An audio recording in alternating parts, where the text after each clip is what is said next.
Hey everyone, welcome back to another exciting episode of Speak English Podcast. It's David here, and I'm so glad you decided to tune in today. And I'm Sarah. We've got an awesome episode lined up for you, especially if you've ever struggled with speaking English fluently. Trust me, this one's for you. Absolutely. Today, we're diving into something all English learners face at some point: the constant habit of translating in your head.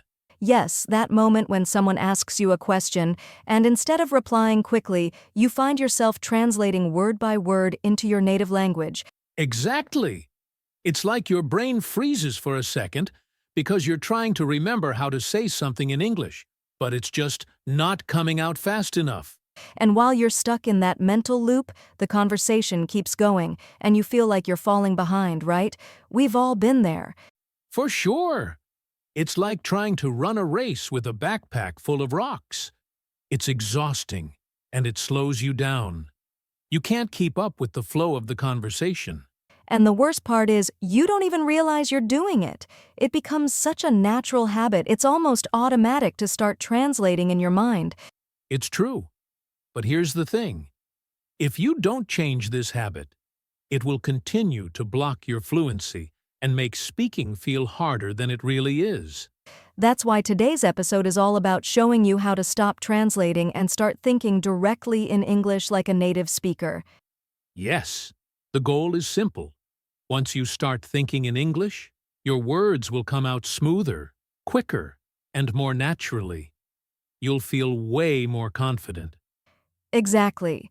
When you stop mentally translating, it's like you're unlocking a whole new level of fluency. You'll be able to express yourself freely and easily. So, we're not just going to talk about it. We're going to give you practical tips and real strategies that you can start using today to change your mindset. Right? It's not about memorizing more vocabulary or learning complicated grammar rules. It's about retraining your brain to think directly in English. And once you make this shift, you'll find that the words start to flow effortlessly. You won't have to pause and search for the right translation. That's the magic we're aiming for.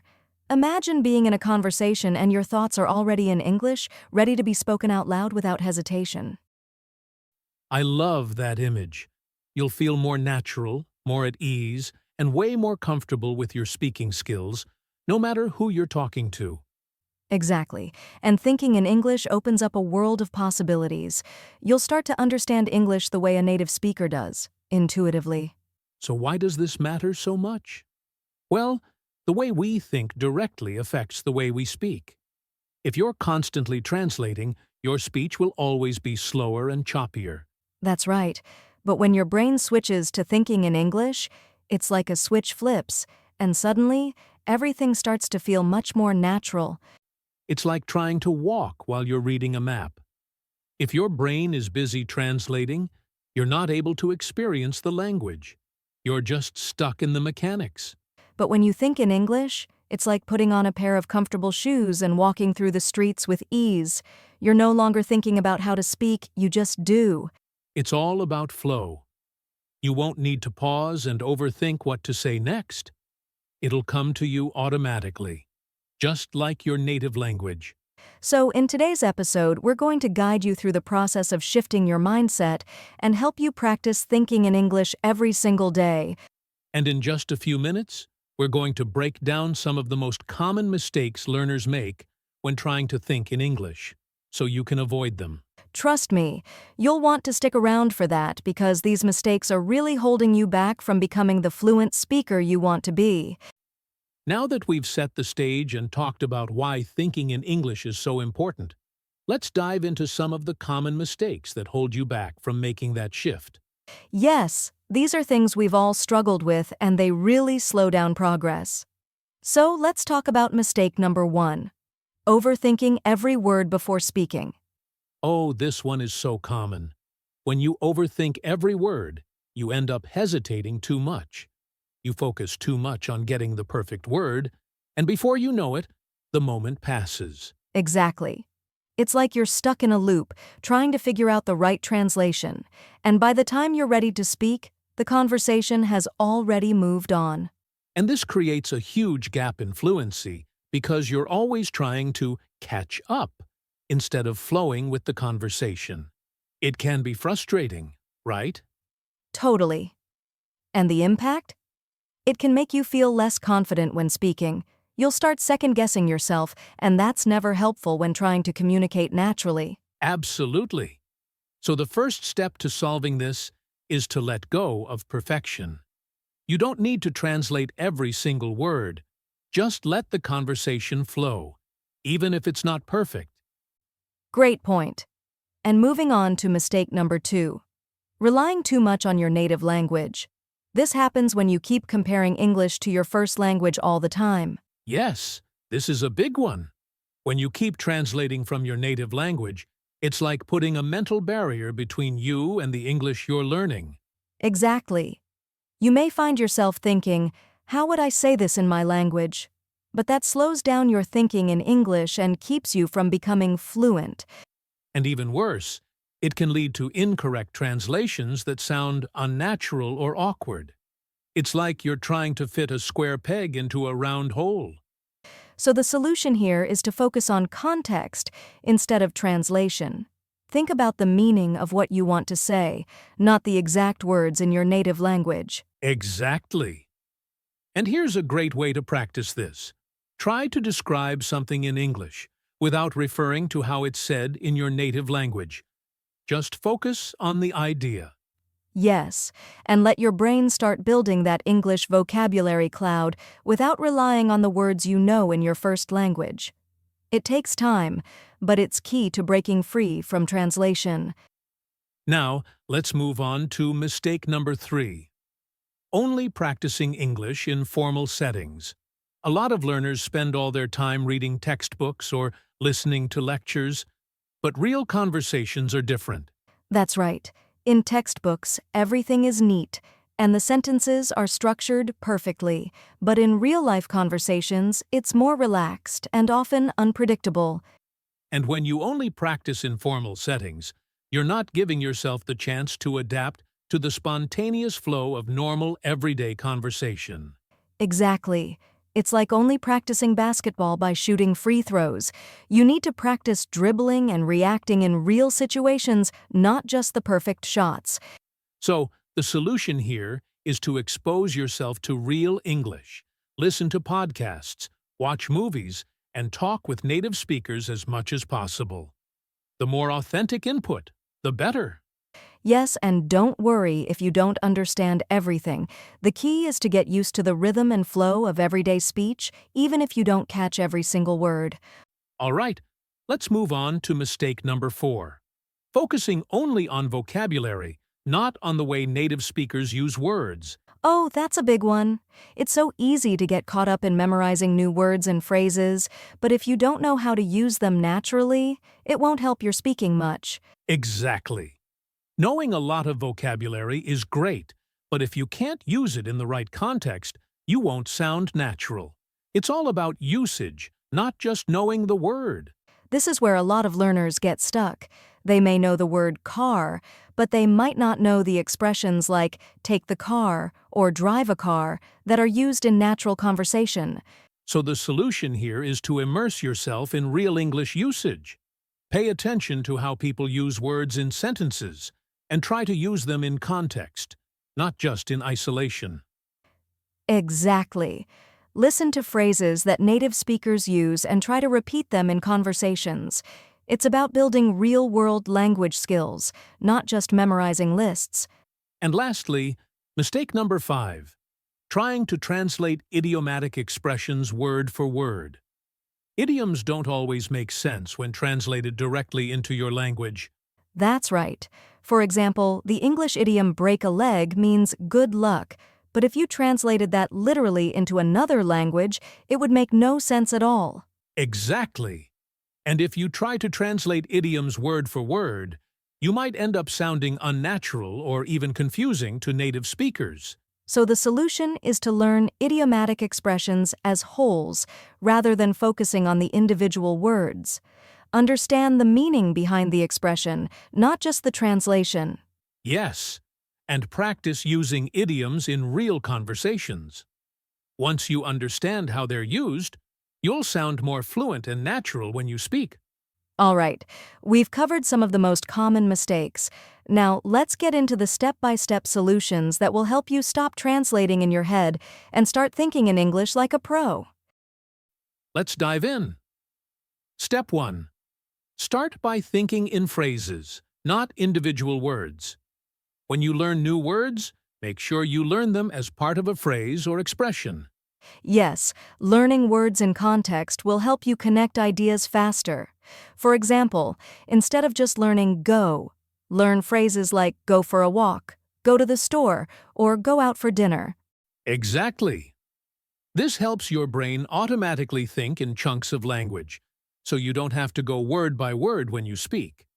You'll sound more natural and fluent. Step 2. Practice with shadowing.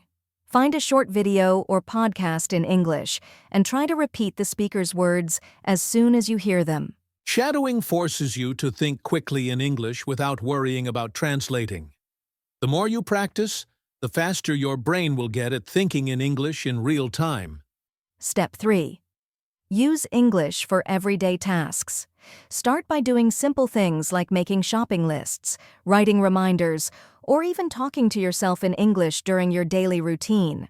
Yes, this is a great way to start thinking in English during your normal activities. Even just narrating what you're doing in English helps your brain shift into English mode. Step 4. Create an English-only environment. Surround yourself with English as much as possible. Change your phone settings, watch shows, and listen to music in English. Yes, this constant exposure helps your brain get used to thinking in English. You'll start processing the language naturally, without having to consciously translate everything. Step 5. Talk to native speakers. Practice speaking with people who speak English fluently. The more you converse, the more comfortable you'll become with thinking in English.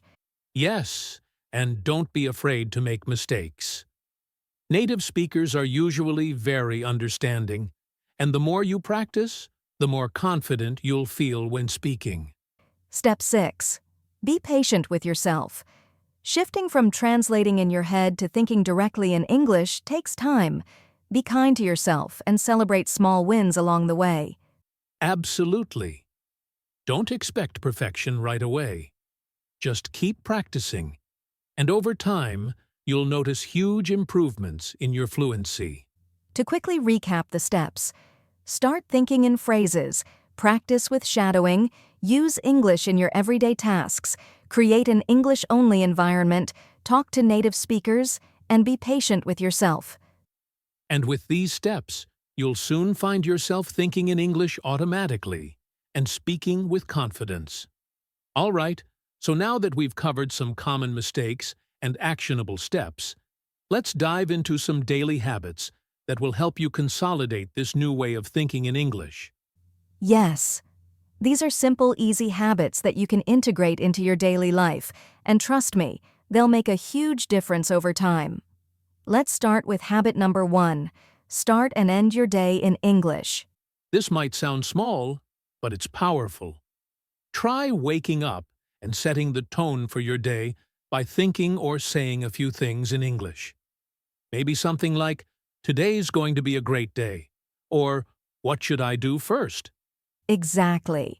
And at the end of your day, take a few minutes to reflect on what you did, what you're grateful for, or what you're looking forward to. But do it in English. It helps your brain start and end the day thinking in English naturally. That's a great way to train your brain. Now, habit number 2. Thinking in English throughout the day. Whenever you're going through your daily activities, try to describe them in your head in English. Yes. Even if you're just making breakfast or walking to work, try thinking, "I'm making scrambled eggs," or "I'm walking down the street." The more you do this, the more natural it will feel to think in English. Habit number 3. Talk to yourself in English. It might sound a bit strange, but it's one of the easiest ways to practice speaking and thinking in English without needing a conversation partner. Absolutely. For example, while you're getting ready in the morning, talk to yourself about your plans for the day. You could say, I'm going to meet a friend later, or I need to grab my keys before I leave. This is such a simple habit, but it really helps to strengthen your thinking in English and get used to speaking out loud. Plus, it's perfect practice when you're on your own. Habit number 4. Keep a journal in English. It doesn't have to be long or complicated, just a few sentences about your day or your thoughts. The key is to make it a habit, and it's a great way to practice writing in English too. Yes. Writing in a journal helps to organize your thoughts in English and gives you a space to experiment with new words and phrases. It also keeps you engaged with the language on a daily basis. Absolutely. And the last habit, habit number 5. Use English in small conversations. This doesn't have to be a big, formal conversation. It could just be a brief chat with a friend or a colleague. Even if it's just small exchanges like ordering coffee or asking for directions, those small moments build your fluency and get you comfortable speaking. And don't be afraid to make mistakes. Yes, the key is to keep practicing regularly, even if it's just in tiny steps. Small habits, when done consistently, will lead to big improvements. All right, so we've given you some great habits to incorporate into your life. But we all know that it's not always easy to stay motivated, right? Let's talk about some real difficulties that might come up. Yes. The first big challenge many learners face is lack of vocabulary. It's frustrating when you can't find the right word to express yourself. Absolutely. And that's where many people start to get discouraged. But here's the thing. The more you expose yourself to English through reading, listening, and speaking, the more vocabulary you'll naturally pick up. And don't worry about learning every single word. Focus on the most common words and phrases that will get you through day-to-day conversations. You'll learn new words as you go. The second challenge, frustration. Sometimes it feels like no matter how much you practice, it's just not enough. Yes, I've been there too. It's tough, especially when you're not seeing immediate progress. But the key is consistency. Keep practicing even when you don't feel like it.